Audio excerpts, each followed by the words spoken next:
साथियों, आज लाइफ में आने का मेन कारण है जो इस भारत का हमारे बहुजन समाज को मिशनरी पर चलने वाले राजनीति को रणनीति को देखते हुए मुझे मजबूर में लाइफ में आना पड़ा है। सर्वप्रथम मैं बहुजन समाज से आए हुए सभी महान पुरुषों को चरणों में श्रद्धांजलि अर्पित करता हूं। साथियों, हमारे महाराष्ट्र के श्रेष्ठ गार्जियन स्वरूप राजनीति के भैया प्रकाश अम्बेडकर साहब, दूसरे हमारे आदरणीय बहन कुमारी मायावती जी, हमारे एडवोकेट चंद्रशेखर आजाद भैया, ये तीनों अगर हमारे एक प्लेटफार्म पे अगर आ जाए तो बहुजन समाज की भविष्य की निर्माण को सुधार हो जाएंगे। आज हमारे बौद्धों को विरासत लूट रहा है, बाबा साहब को विचारधारे को मिट्टी में मिल रहा है। इसका अगर मेन गार्जियन कमजोरी देखा जाए तो हमारे श्रेष्ठ गार्जियन में कमी है। जैसे कि भैया प्रकाश अम्बेडकर साहब, हमारे आदरणीय बहन कुमारी मायावती जी, हमारे एडवोकेट चंद्रशेखर आजाद भैया, अगर आप तीनों अगर एक होते हैं तो जितने भी लोग हैं सब आपका एक सूत्र में बनने का काम करेंगे।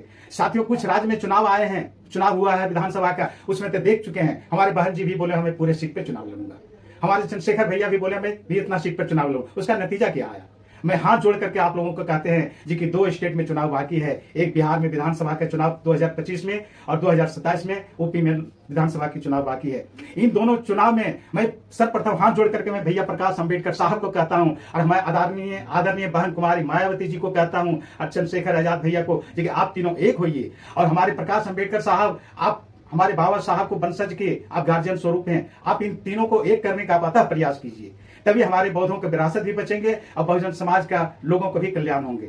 और अगर ये तीनों एक नहीं होते हैं तो मैं तमाम मतदाता, बहुजन समाज के मतदाताओं को हाथ जोड़ करके अपील करता हूं, जो इन तीनों एक नहीं हुए तो आप उस राजनीति को चुनिए जो क्या 365 दिन आपके लिए रोड पर खड़ा रहते हैं, जो क्या किसी माँ बहन की जुल्म अत्याचार होते हैं, किसी बहन बेटी के अत्याचार होते हैं, किसी भाइयों के अगर जानलेवा हमला होता है और जो रोड पर उतरते हैं, आप उसको साथ दीजिए। लोग कहते हैं जी क्या जेल चंद्रशेखर आजाद ने जेल में नवयुवक को भेज रहा है। साथियों, आप बात कीजिए, जो समाज का जेल का आरक्षण लिया है, जो समाज का जेल गया है, वही समाज को आजादी भी मिला है। तो चंद्रशेखर आजाद ने नवयुवक को जेल नहीं भेज रहा है, नवयुवक को बहुजन समाज को आजादी का बिगुल बजा रहा है। और जब तक आप जेल में आरक्षण नहीं लेंगे तब तक आप कभी राजनीति आरक्षण नहीं लीजिएगा, तब तक आप कभी राजनीति का सत्ता पर कब्जा नहीं कर पाइएगा। इसलिए जो आपके लिए संघर्ष करे, जो आपके लिए रोड पर उतरे, आप उसी को वोट दें। मैं आप लोगों का हाथ जोड़कर अपील करता हूं। जय भीम, जय भारत, जय संविधान।